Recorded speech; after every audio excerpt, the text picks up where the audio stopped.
everyone to Web of Stories. My name is Melinda and I'm here with my July 2023 update. I have it all like outlined here, so if I keep looking over here, it's because I'm looking at my outline to try to stay on track. So July was actually a really great reading month for me. I read 19 books and I DNF'd 0. I'm gonna have to talk sometime about DNFing because I don't do it. And why I don't, I mean, it's not that I don't DNF, but I just don't happen to do it very often. And there are reasons for that, but whatever. My average rating was a 3.7, which is about a B+, the way I think about rating my books. So that's very good. Of those 19 books, 9 were in print, 9 were ebook, and 1 was an audiobook. It takes me usually a long time to get through an audiobook, so I average about 1 a month. And the genres of those books, 7 of them were historical fiction, and of those 7, 2 are what I would consider a classic. A classic, by my definition, is a book that is over 50 years old and is still in print. I read 6 mystery novels, and 1 of those I would consider a classic. I read 2 fantasy novels, 1 of which was a graphic novel. 2 general fiction works, which is kind of like contemporary or indeterminate, and 2 nonfiction history books. So I had a really nice variety of books that I read there, and those are all, historical fiction and mystery are my big genres, but I'm glad to also see that I had some nonfiction in there as well.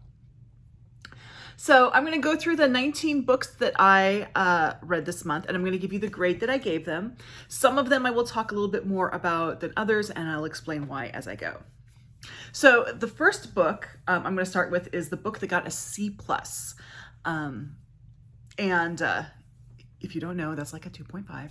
And that is California Golden by Melanie Benjamin. I'm not going to say a lot about this book because I believe on Monday, the 8th, whenever the 8th is, I think it's the 8th or whatever that day is, I'm going to have a video review of that one. That was a NetGalley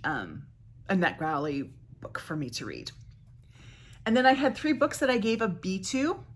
The first was The Women with Silver Wings by Katherine Sharp Landdeck. This was a book for my library book club. It had a lot of strong points. Honestly, it's not a book I would ever have picked up on my own. The subject just didn't really interest me as much. It's about aviation, which is just not a real interest of mine.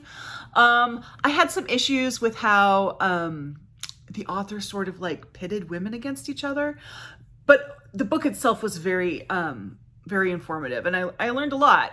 So that's what the best you can expect. The best that I hope for is that I learned something from my nonfiction reading. And then I have the Murder on the Orient Express. This is my mystery that is a classic, obviously. So this was a huge surprise for me. And in this case, a B is not a good grade. I expected this to be fantastic. I knew the story because I had seen at least one adaptation of it. I knew the device that Christie uses here, so I expected this to be a fantastic book. And honestly, it was just boring. It was just Poirot talking to people. It didn't have a lot of Poirot-ness to it. So I think maybe if I didn't already know the story, I would be wowed by the device, but I already knew the solution and I knew the device. I can see why this book makes really good adaptations though, because there's lots of opportunity for people to act. Which I think is what has made some of the adaptations good. But as a book, it was just boring, and I was completely shocked by that because I would have expected this one to be fantastic. And then the third book I gave a B to was The Lantern Men, which is the 12th book in the Ruth Galloway series by Elly Griffiths. Not a bad book, but I will say out of the 12 books of that series that I have read, probably my least favorite. The biggest issue was that I've noticed Elly Griffiths did this in the Harbin Dakar series. She sort of uproots everything and puts it, and breaks some ties. And it wasn't as stark in this book as it was when she did it for Bleeding Heart Yard. But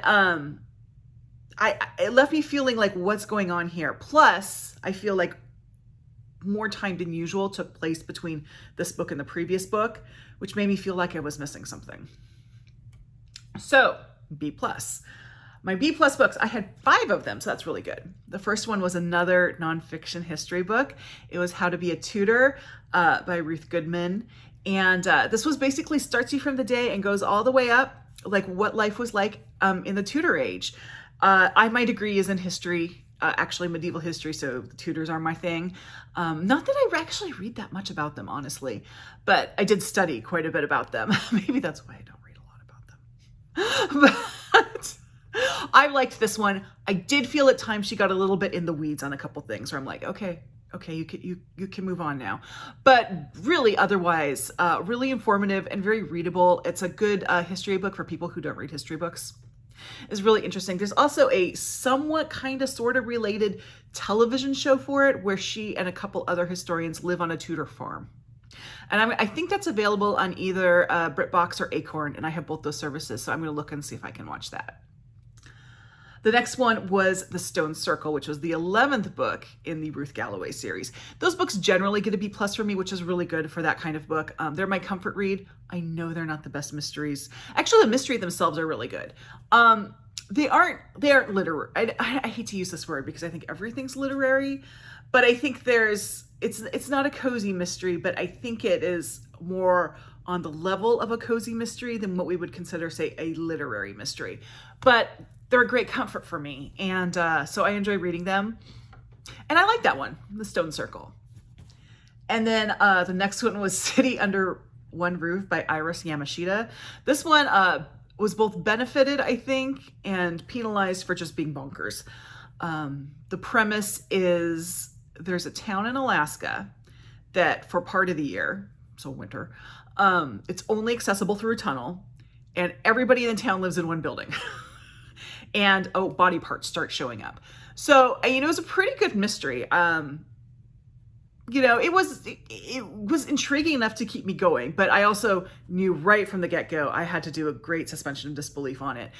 But I kind of enjoyed it. I would kind of put it on par with the Ruth Galloway books, honestly. It's not cozy. Usually body parts aren't involved in cozy mysteries, but it's not cozy, but it's kind of that hits the same spot that a cozy mystery would hit if I were a cozy mystery reader.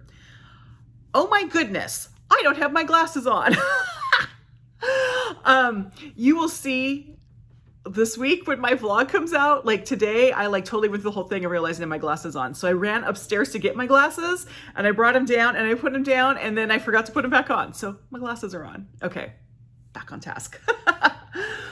The 4th book I gave a B+ to was Wide Sargasso Sea by Jean Rhys. I would also consider this classic. This is, if you don't know, this is the sort of backstory for a character in Jane Eyre. I won't go more into that. If you haven't read Jane Eyre, which read Jane Eyre, you should read Jane Eyre. But it's the backstory of a character, and I liked it. I believed the character that was portrayed in the Wide Sargasso Sea would become the character that is in Jane Eyre. I believed that. My issue with this book, and it was a big enough issue to bring it down from an A, was that in the middle set, it's like in 3 parts, part 1, part 2, part 3. And in part 2, Jean Rhys would switch between 2 different viewpoints very frequently, and it started to get really confusing. So I'd be reading and realize I was reading it through the wrong viewpoint. And there was a lot of having to go back and start that section over once I realized that. And that was frustrating for me. I think if she had written that in a little bit more, in a clearer way, I should say. I'm fine with the switching viewpoints. It's just the confusion around it that was an issue. If she would have been able to write it without the confusion, this would have been an A book for me. And then finally, and I kind of struggled on where to put this one, but my last B+ book was The Old Drift by Namwali Serpell. I read this for the Women's World Cup readathon. My country was Zambia. This is a Zambian author. I struggled in 2 ways. What genre is this? I ended up putting in as historical fiction because most of it is historical fiction. And most of it, almost 600-page book, is enough for me to qualify as historical fiction. But at the end, it becomes speculative fiction. So that was confusing. And also, for what I thought about it, is I really love the historical fiction part of it. But I was so jolted by the speculative fiction part of it. When I finished it, I was really angry with it. That just ruined the book for me. A few days out, I mellowed on that. I'm like, okay, that was really interesting. I see what they were doing. Still not my favorite way to end a book, but I'm better with it. So I decided to put that in as a B+. Finally, I have, oh my goodness, I have 1, 2, 3, 4, 5, 6, 7, is that right? 7 books that got an A. 4 stars. The first one is A Stolen Child by Sarah Stewart Taylor, which is the 4th book in the Maggie Darcy series. This is a series that I would recommend people read, with the caveat that it takes a couple, well, the first book is great, and then the next 2 books are just kind of settling in, and by the time she gets to the 4th book, this book, it's in a good groove. But Maggie Darcy is a detective from Long Island, New York, an Irish-American detective. And in the first book, she goes to Ireland to figure out what happened to, it's either her cousin or her sister, I can't remember which one. And there she meets hot Irish guy. And the second book, she's back in Long Island, but hot Irish guy is coming to visit. And so she's doing a Long Island one. And that one didn't work as well to me because part of the appeal was the Irish setting. So in the third one, she's on vacation with hot Irish guy in Ireland. And so that worked a little better because she's still like a detective, but kind of not officially because she's not employed by the Garda or however they call it in Ireland. And so that was kind of fun. Now this one, now we've got it to the point where she's made the decision to live in Ireland with hot Irish guy. And she wants to work, but she has to start at the bottom. So right at this point, even though she's like a lead detective, she was a lead detective in the Long Island Police Department, she's like a street cop in this one. But she still gets called in to sort of consult on this case, but she still has to kind of balance it with being a street cop. And there's a lot going on there, which I really liked. I do suspect that Taylor's going to get her up to be a detective pretty quickly. But that would be fine. I'm fine with whatever. But with that, I'm just glad that she has decided to keep the book in Ireland now. But the mystery on this one is really good. I thought it was a really strong mystery, and I could not guess the solution. The second book I gave an A to was The Girl's Last Cry, which is the second book in the Lexi Bennett series by Alison Belsham. Both the first book and the second book are new releases. I think the first book just came out 2 or 3 months ago. And this was a NetGalley read for me. I really like this series. I'm not super fond of the titles because it has the mystique of being a girl book, like The Girl on the Train or The Woman in the Window or Gone Girl or any of those. And it's not at all that kind of book. This is a police procedural, and it's a very police procedural. You are Lexi Bennett, who I always want to call Lizzie Bennett, but Lexi Bennett is a detective, and you walk through the steps that the police take to solve crimes. It's not at all like one of those girl thrillers. This was a really strong one. It was also at times a very hard book to read because it dealt a lot with teen suicide, and I have a teenager and a soon-to-be teenager, so that was hard for me to read, but it was definitely not the book's fault. It probably was a benefit to the book that I found it hard to read. That meant that she wrote it well. But I would actually recommend the Lexi Bennett series to anyone who likes police procedurals. They take place in Kent, around Canterbury, England. And then the next book was Foster by Claire Keegan. Probably would have been an A+ book, but I was completely shocked when it ended because I knew it was short. I just didn't know it was that short. I was reading it on my Kobo. So the Kobo tells me how many pages. And it's not how many pages are in the book. It's like how many times you're going to have to click on your Kobo to get to the end, depending on your font size. And my font size is kind of big, let's be fair. But anyway, I'm reading it and it says I have like 30 pages left, and all of a sudden it ends. And I'm like, what? Well, it just happened because it has like, preview for the next book. And so I was completely shocked by the ending, but not shocked of how it ended, just shocked that it did end at that point. This is considered a novella. I would consider it a short story. I mean, I don't know where the line is between novella and short story, but this one's writing it. But that's fine. It is what it is. I appreciate the fact that Claire Keegan was able to tell her story and just not feel the need to beef it up. You know what I mean? To make it longer. Because there are a lot of books that I think should have been novellas or short stories and are not. But I really enjoyed it. So I would say Foster by Claire Keegan. Then I have, I'm going to try and pronounce this correctly, Shabiklabik by Dina Mohammed. I did do a full video review of this. It'll be a card, maybe, definitely down below. This is a graphic novel from an Egyptian writer-illustrator about a world where you can buy wishes. And it was really good. I was really impressed by it.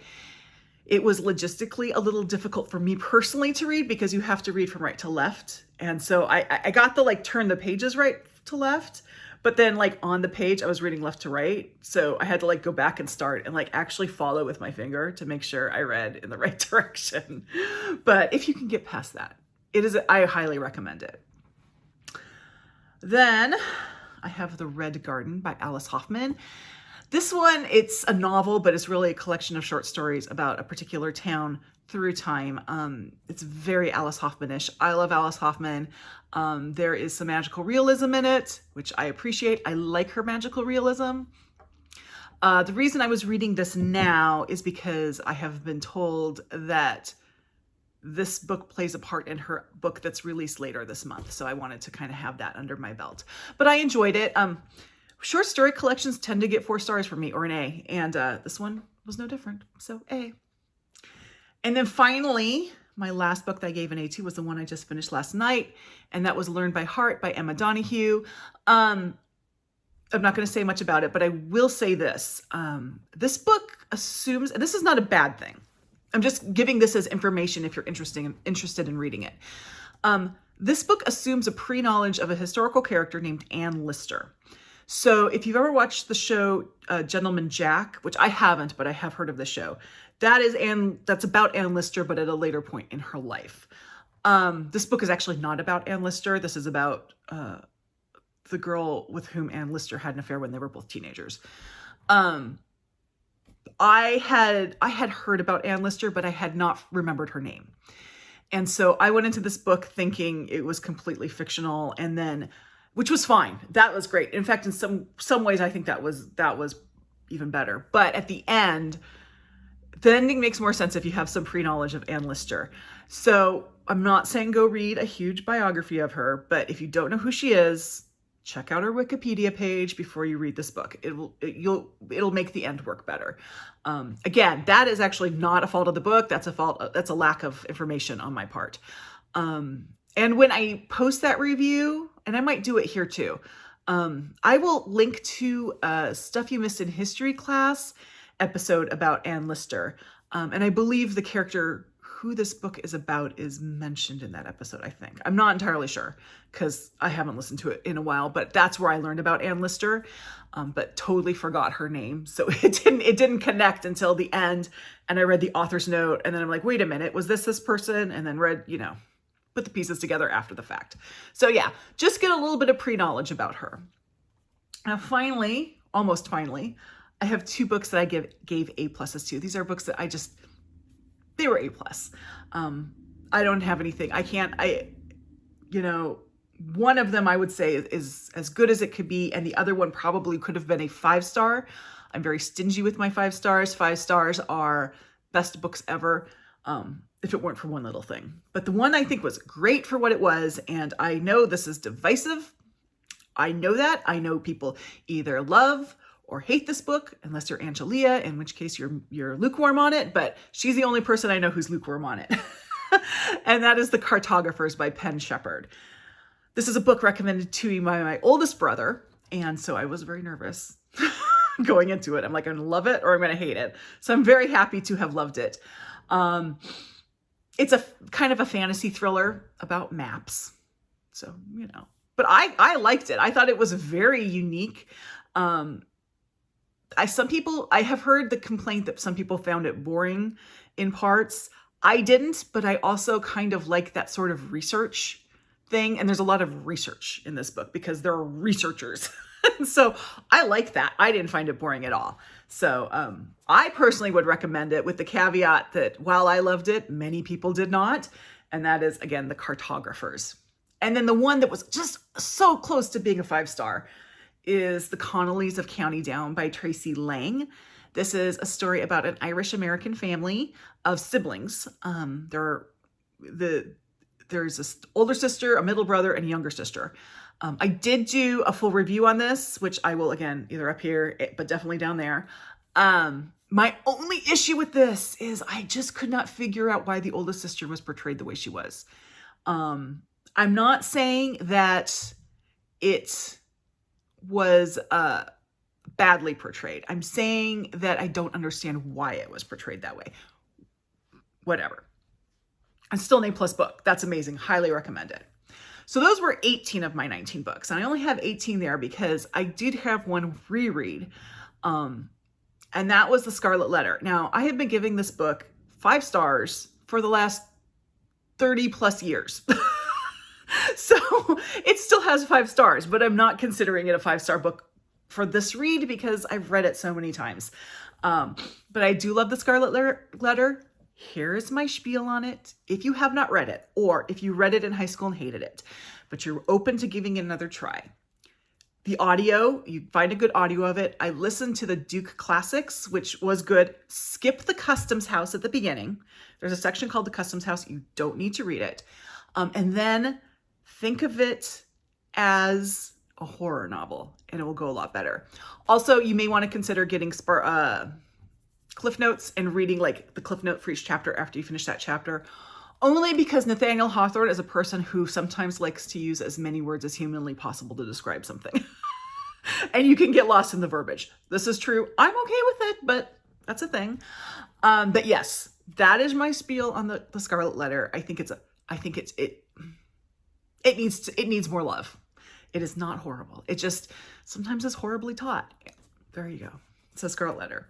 So I'm going to talk about the read-alongs and events I did for July. And I have 3. 1 is July specific and 2 are kind of summer specific. So the first one is Booktube at War. I wasn't planning to do Booktube at War, but then my book club book was The Women with Silver Wings, which is about World War II. So there you go. I did Booktube at War. And then the Women's World Cup Readathon, which is still going on. My country was Zambia. And I read The Old Adrift by Namwali Serpell. Zambia lost to Japan, and I am currently listening to, and should probably finish within today or tomorrow, Convenience Store Woman for Japan. And then I got a book of short stories from Spain, because then they lost to Spain. So I have to read something from Spain. And I will start that as soon as I finish Disability Visibility. But then they beat Costa Rica, thank God. But they're still out, and I'm not sure who knocked them out, so I'm not sure who my country is now. I need to figure that out. But that was my read in July that I finished, which was The Old Drift. And then because it's summer, I'm doing Big Book Summer. Sue Jackson runs this every year, and the point is just read a book, which is a big book, which is 400 or more pages. I frequently have surprise big books because I read them on my e-reader and I don't know until I put them into my spreadsheet how many pages they had. And that actually happened twice this month. The first one was The Girl's Last Cry by Alison Belsham that had exactly 400 pages. The Cartographers by Peng also had exactly 400 pages. The Old Drift by Namwali Serpell had, I think, 563 pages. So that one definitely count. So I had 3 books there. I only have 1 big book planned for next month, for not this month, actually, it's August, which is Babel, however you want to call it, by R.F. Kuang. But there will be others that pop up. In fact, I know of at least 1 other that will pop up. So let me go through my stats super quick. My goal for the year was 144 books. And as of July 31st, I was at 103. So I'm way ahead. And now we get to the ugly part. As I've said earlier, I'm a book polygamist, and also I have come to made peace with the fact that I have a lot of books that I have not read. So these numbers are going to sound bad, and I don't care. They are what they are. My owned TBR count, which includes everything, is 791 books. That is up 21 from last month, but it's down 19 from January 1st. Now, that does include audiobooks. But when I track like where my TBR is going, I don't count audiobooks just because they are. Doesn't matter this month because I was net 0 on audiobooks. Print, I have 183 print books that I have yet to read, and that is up 18 from last month because I had a couple shopping sprees, and I'm okay with that. And ebook is 536 ebooks I have not yet read, which is only up 3 from last month. I have 166 on my Kindle, which is up 2 from last month. At this point, I do have a lot of books on my Kindle that I got a while ago. But at this point, the books on my Kindle are mostly NetGalley books. That's what's new and coming onto my Kindle. And then on my Kobo, I have 370, which is up 1 from last month. So it is what it is, and I'm okay with it. There you go. I have talked longer than I planned to, and I'm sorry about that. But if you hung out this long, please give me a thumbs up. Subscribe to my channel if you haven't already. I really appreciate it. And I will see you very soon. Thank you very much.